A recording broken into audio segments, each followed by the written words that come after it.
2019년 오늘 마지막 송년주일 예배를 드립니다. 참 한 해가 다사다난했습니다. 올 한 해를 간만에 생각해 보면서 참 많은 일들이 있었다 우리가 생각이 됐지요. 국내에서는 여러분도 잘 알듯이 아프리카 돼지 열병으로 인해서 참 많은 돼지들이 이렇게 도축이 되었습니다. 또 산불도 나서 여의도 면적 2배가 되는 엄청난 넓이의 산불로 인해서 많은 재산 피해를 입었습니다. 또 조국 전 장관의 임명과 사퇴도 있었고요. 또 그 연쇄살인범 이춘재도 또 범행이 드러나서 모든 사람들을 격노케 했습니다. 또 좋은 일도 있었죠.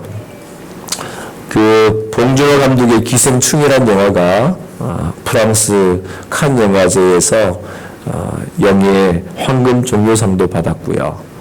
또 BTS 방탄소년단이라는 그 그룹이 빌보드 차트에 이렇게 200에 3번이나 1위를 차지하는 그런 일도 있었습니다.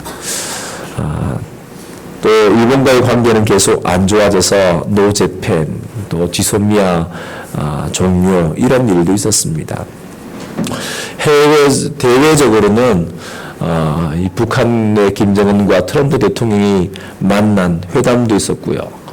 또 요즘에 그 트럼프 대통령의 탄핵을 당하는 일도 있었습니다. 홍콩에서는 민주화 운동이 계속해서 진행되고 있고요.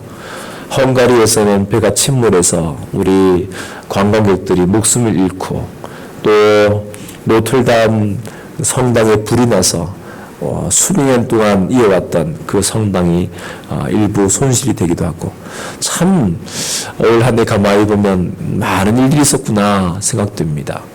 아마 여러분의 개인과 가정에도 많은 일들이 있었겠죠.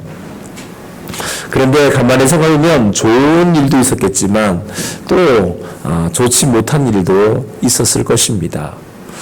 잘했다, 잘 살았다 이런 생각도 드는 반면에 참 좀 못했구나, 좀 아쉽구나 이런 일도 있습니다.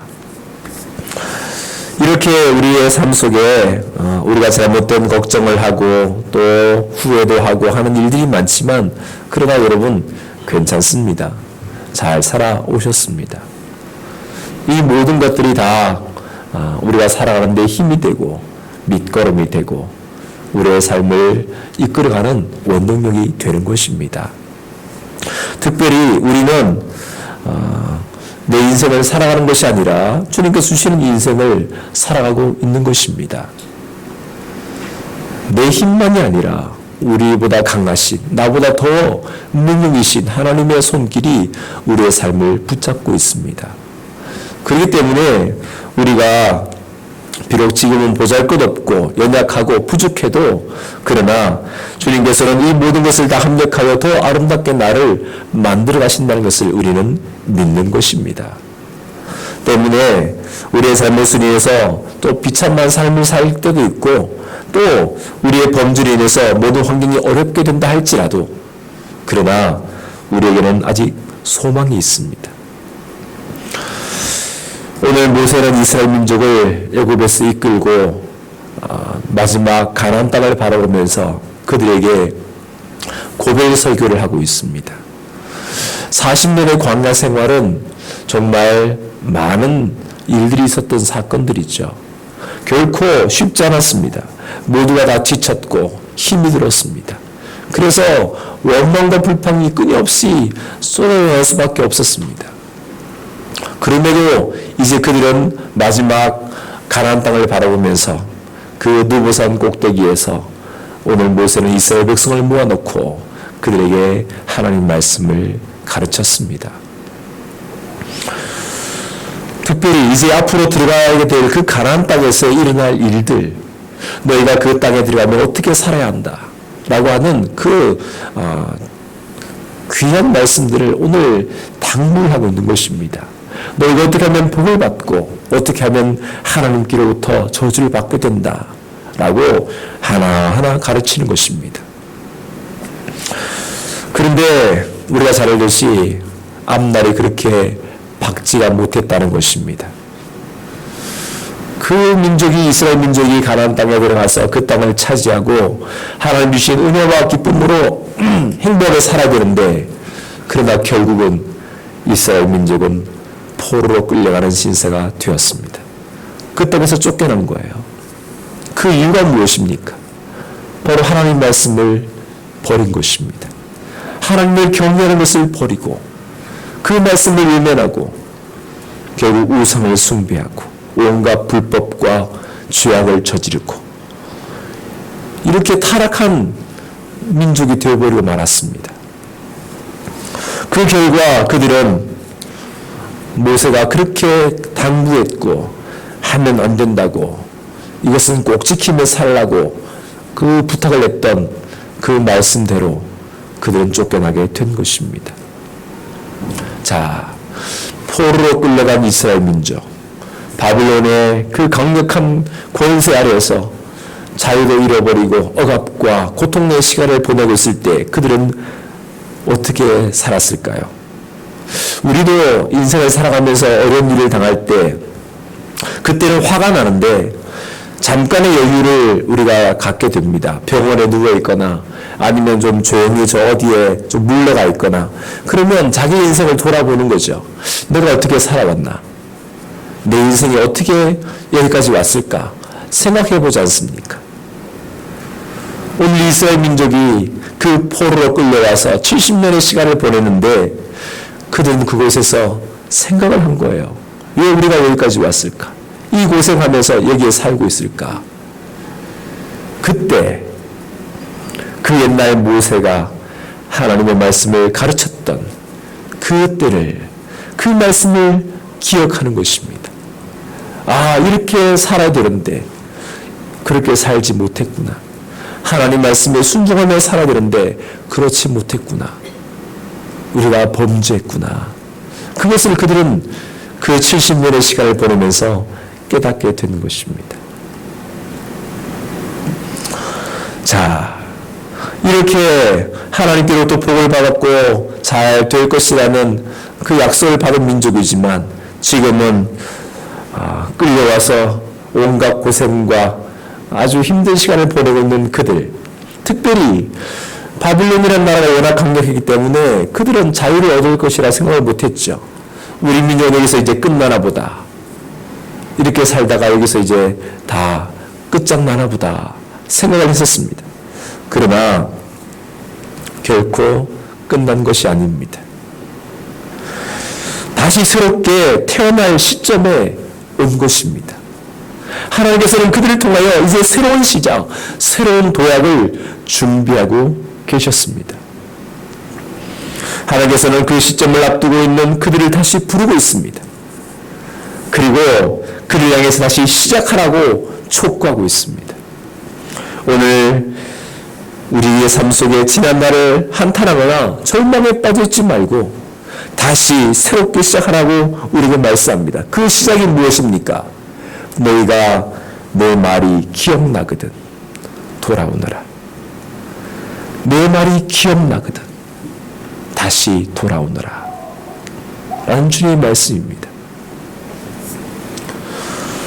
오늘 본문에서 하나님께서는 모세를 통해 그 백성들에게 선명한 하나님의 뜻을 보여주셨습니다. 그리고 오늘 부끄러움과 후회 속에 살고 있는 나에게도 동일한 말씀을 해주시는 것입니다. 이 일이 마음에서 생각이 나거든 돌아오라는 것입니다. 이 일이란 무엇입니까? 그 앞에서 이미 말씀하신 내용들, 하나님을 따름으로써 받게 되는 그 복과 반대로 하나님을 거스리면서 받게 되는 그 저주들, 그 모든 말씀들이 생각이 난다면, 기억이 난다면 하나님께서는 비록 아무것도 아닌 이스라엘 민족을 애굽에서 건져내셨고 그들이 무한 사랑을 베푸셨고 마침내 가나안 땅에 살게 하셨습니다. 그렇다고 해서 무작정 은혜를 주신 것은 아니죠. 그들이 하나님의 말씀에 청정하고 그 말씀을 따를 때 복을 주십니다. 그러나 그들이 하나님을 외면하고 말씀을 거스리고 뜻을 돌이킬 때 하나님은 그들을 책망하셨고 결국은 채찍을 드셨습니다. 결국 인간이 그 언약을 깨버린 것이죠. 하나님이 언약을 깨신 적은 한 번도 없습니다. 언제나 언약을 깨는 것은 인간입니다. 그 결과 이스라엘은 약속의 땅에서 쫓겨나서 이렇게 낯선 땅 외국에서 아주 힘든 삶을 살고 있습니다. 하지만 그럼에도 하나님은 또다시 그들에게 말씀하시는 것이죠. 이 모든 복과 저주가 내게 임함으로 내가 내 하나님 여호와께로부터 쫓겨난 그 모든 나라에서 이 일이 마음에서 기억이 나거든 돌아오너라. 자신의 잘못, 부끄러운 모습, 후회하는 눈물, 거기에만 생각이 난다면 주저하지 말고 오라는 거예요. 돌아오너라. 내가 너희를 받아준다. 말씀하시는 것입니다. 이 돌아온다는 것은 우리가 잘 알듯이 회개한다는 것이죠. 그 회개는 단순히 눈물 하나 흘리는 것이 아닙니다. 그냥 후회를 하는 게 아니에요. 아, 내가 왜 그렇게 살았을까 하는 후회의 모습이 아닙니다. 자신의 삶을 되돌아보면서 부끄러움과 수치를 받는 것, 그건 당연하죠. 그러나 단순히 그것은 회개의 눈물만 흘리는 것이 아니라 새로운 인생을 살아가는 것입니다. 새로운 인생. 과거는 물론 중요합니다. 그 과거가 있었기에 지금 있는 것입니다. 과거를 잊어서는 안 되죠. 우리가 한국 사회가 이 적폐청산을 외쳤습니다. 부끄러운 과거들, 잘못된 것들 다 고치된다고 우리가 외쳤습니다. 그러나 쉽지 않았습니다. 지금도 여전히 어려움을 겪고 있습니다. 왜 그럴까요? 이유는 간단합니다. 인간의 마음속에는 그 죄성이 있어서 회개보다는 오히려 죄를 숨기거나 아니면 책임을 전가하거나 오히려 반항하거나 이렇게 합니다. 그 죄 자체가 그러한 성향입니다. 죄는 숨깁니다. 그건 내가 모르는 일이다. 내가 하지 않았다. 그리고 다른 사람에게 떠넘깁니다. 저 사람 때문이야. 환경이 그렇게 만들었어. 그리고 계속 돌아가면 이제 대항하는 거예요. 너는 어때? 너는 잘 살아? 너는 잘해? 오히려 이제 대항하는 것입니다. 자신의 죄는 이제 어디에 가버리고 다른 사람의 약점, 그 사람의 부족함들을 막 공격합니다. 이게 죄의 습관입니다. 죄의 모습이에요. 이런 죄성을 갖고 있기 때문에 고친다는 것이 쉽지 않습니다. 하지만 자신에게 일어난 이 모든 일들을 살펴볼 때 자신의 죄임을 깨달았다면 내가 부족해서, 내가 어리석어서, 내가 연약해서 나 때문에 되었다고 우리가 깨달았다면 남게 되는 한 가지는 하나님께로 돌아가면 되는 거예요.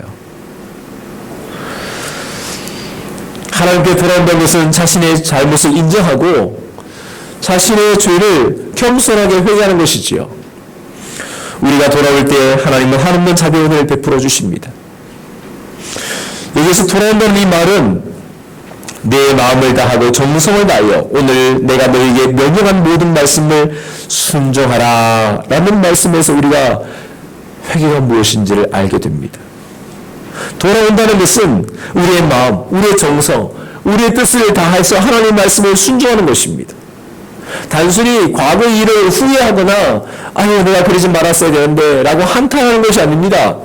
하나님의 뜻에 우리의 마음, 우리의 정성 이 모든 것에 순종하는 거예요. 그것을 다해서 하나님의 말씀에 순종하는 것이 회개입니다.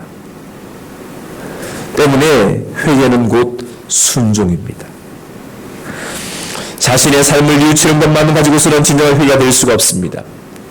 주의 말씀에 우리가 순종할 때 그것도 마음과 뜻과 정성을 다해서 그 말씀에 순종하게 될 때 비로소 회개하는 것이 일어나게 됩니다.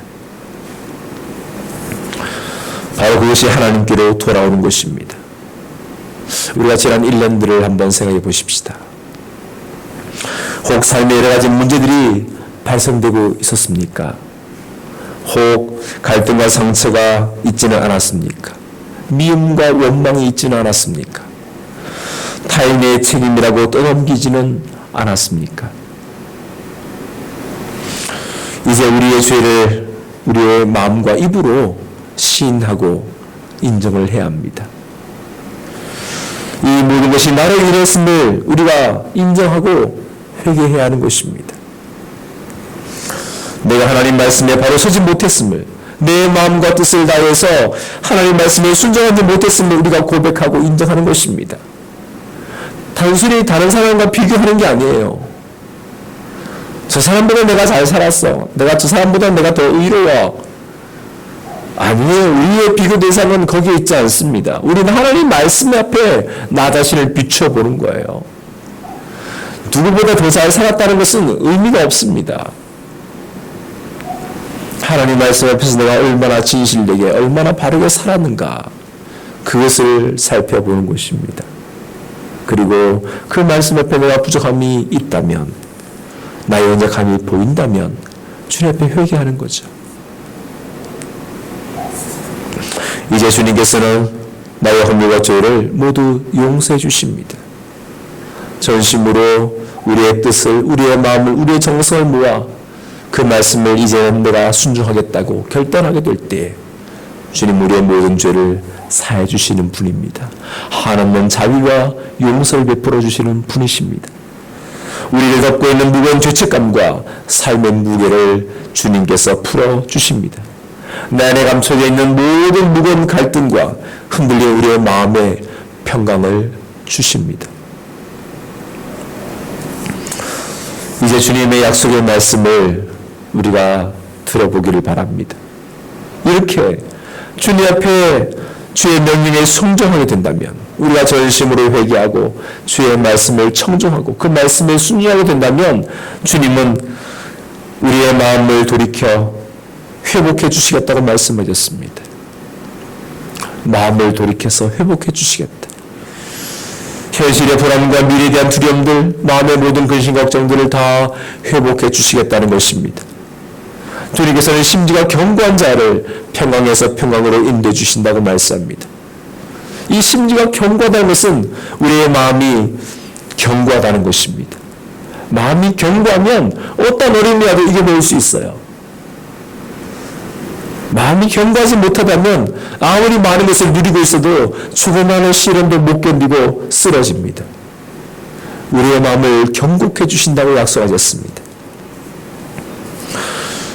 우리가 주의 말씀에 청종하면 너를 긍휼히 여기시겠다고 말씀하셨습니다. 우리에게는 한없는 사랑과 은혜를 베풀어 주시겠다는 약속이지요. 예수님께서도 질병으로, 또 귀신 들려서, 또 사회적으로 잘못된 삶을 살아서 손가락질 받는 수많은 사람들, 주님은 그들을 긍휼히 여기셨습니다. 사람들은 그들을 비방하고 욕했지만 주님은 그들을 긍휼히 여기셨어요. 그리고 그들의 문제를 해결해 주셨습니다. 주님은 우리에게 긍휼을 베풀어 주시는 분이십니다. 우리의 약함을, 우리의 부족함을 책망하시는 분이 아니라 긍휼을 베풀어 주시는 분입니다. 우리가 주의 말씀에 청종하게 되면 포로에서 돌아야 주시겠다고 말씀합니다. 우리가 어디에 있든 너희들을 다 모아서 다시 고우로 데워 주겠다고 약속하셨습니다. 아무리 밑바닥에 있어도, 아무리 사람들이 알지 못하는 저 구석에 처박혀 있어도 찾아와 주시겠다는 것입니다. 내 인생 실패야. 이제는 나는 아무 의미가 없어. 나는 인생 밑바닥이야. 이렇게 생각한다 할지라도 주님은 찾아와 주시겠다는 거예요. 아무도 거들떠보지 않는 내 인생이라 할지라도 주님은 내게 다가와 주시겠다는 것입니다. 우리가 주의 말씀에 청종할 때 그 땅을 차지해 주시겠다고 말씀하셨습니다. 전에 누렸던 그 영광, 그 모든 풍성함 다 회복해 주시겠다는 것입니다.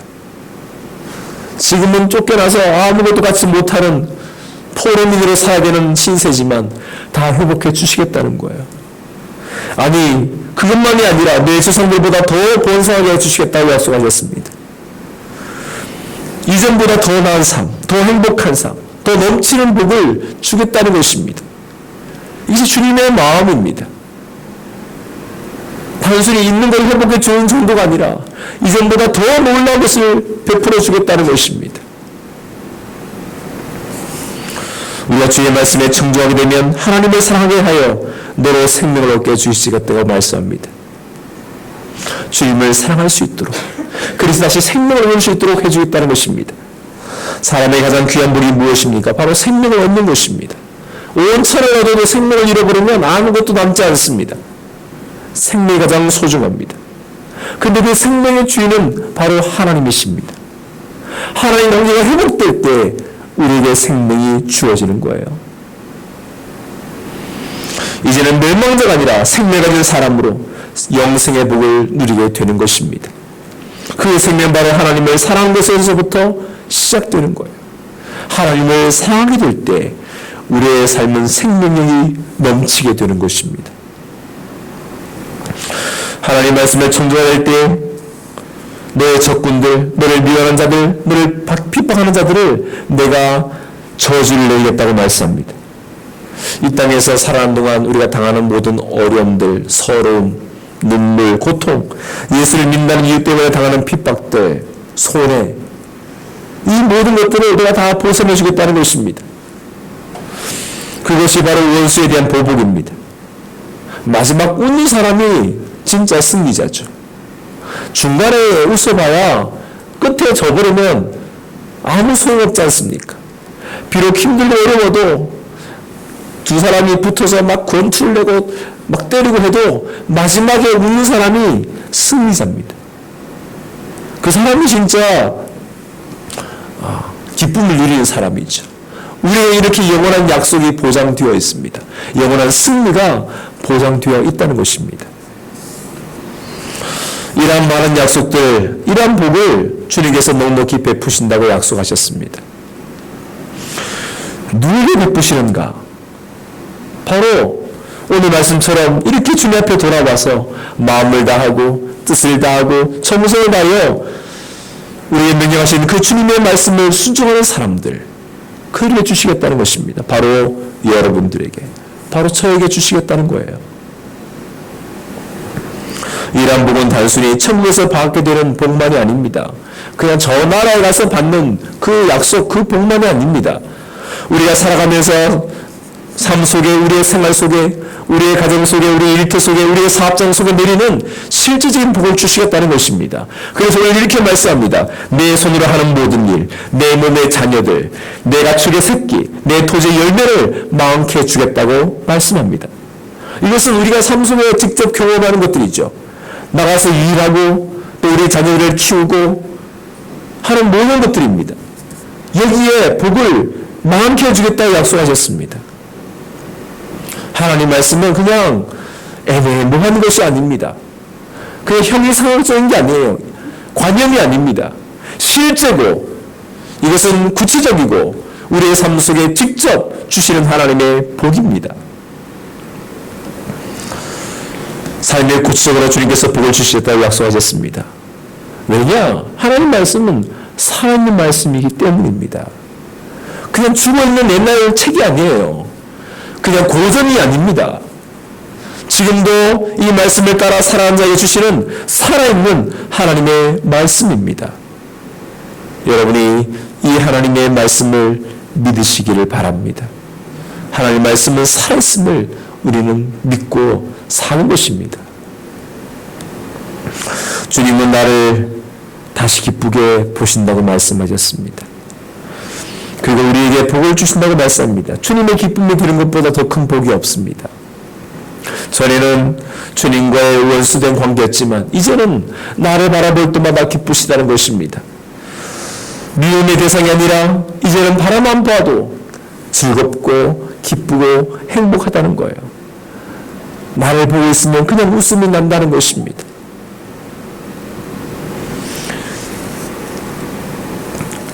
우리의 삶은 모든 것이 덤으로 주어져 있습니다. 우리가 살아가는 모든 삶은 다 덤이에요. 이미 주님께서 우리의 피를 아시고 다 채워주십니다. 베드로는 예수님을 3번이나 부인했지만 또 예수님의 부활을 직접 경험했지만 그는 고향 갈릴리 바다로 떠나가고 말았습니다. 그러나 주님은 그를 다시 찾아오셨습니다. 그리고 그를 새롭게 변화시켜 주셨습니다. 아무리 배반해도 모른다고 3번이나 부인해도 부끄러워서 고개를 들 수 없는 이 베드로조차도 주님은 다시 찾아오셔서 그를 사랑의 손으로 내미셨고 그를 세워주셨습니다. 바울은 예수를 믿는 사람을 잡아 죽이는 그런 악행자였지만 주님은 그를 찾아오셨고 주님을 증거하는 사도로 세워주셨습니다. 주님의 기쁨 되는 삶을 살게 해주셨습니다. 이렇게 주님 우리의 삶에 날마다 행복함을 복을 주시는 분이십니다. 이제 2019년도가 마지막 끝나고 있습니다. 올 한 해를 가만히 정리해보면 그럼에도 감사라고 생각됩니다. 그럼에도 감사하다. 어떻게 살아왔건 우리는 하나님의 손안에 있고 또 하나님께서 우리의 모든 삶을 다스리신다는 것을 우리는 느끼게 될 때 감사하게 됩니다. 비록 부끄럽고 후회할 일들이 있다 하더라도 그 또한 우리를 만들어 가시는 과정이 있기 때문에 그것조차도 감사한 일입니다. 때문에 비록 잘못된 길을 가더라도 우리가 주의 말씀을 기억한다면 우리는 돌아가면 되는 거예요. 기억한다면 기억나거든 돌아오라 말씀하셨습니다. 주님은 한없는 자비와 긍휼로 우리를 품으시고 넘치는 복을 베풀어 주시는 하나님 아버지이십니다.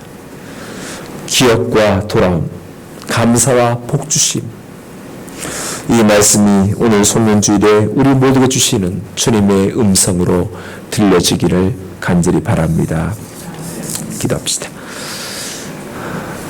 주님, 올 한 해가 어떻게 달려갔는지 우리가 돌아볼 겨를도 없이 분주하게 살아왔습니다. 혹 우리가 주님의 말씀에서 떠나 우리 스스로 잘못된 길을 가고 그것 때문에 어렵고 힘든 삶을 살고 있다면 다시 주의 말씀을 기억함으로 돌아가게 하여 주시옵소서. 주님의 한없는 은혜와 자비를 베풀어 주시는 분이신 것을 우리 모두가 깨닫게 하여 주시옵소서. 우리의 마음으로 온 힘과 뜻과 정성을 모아 그 말씀에 순종함으로 다시 주님께 돌아가 주님께서 주시는 이 놀라운 복을 누리며 살아가는 행복한 인생이 될 수 있도록 주님 도와 주시옵소서. 예수님의 이름으로 기도드리옵나이다. 아멘.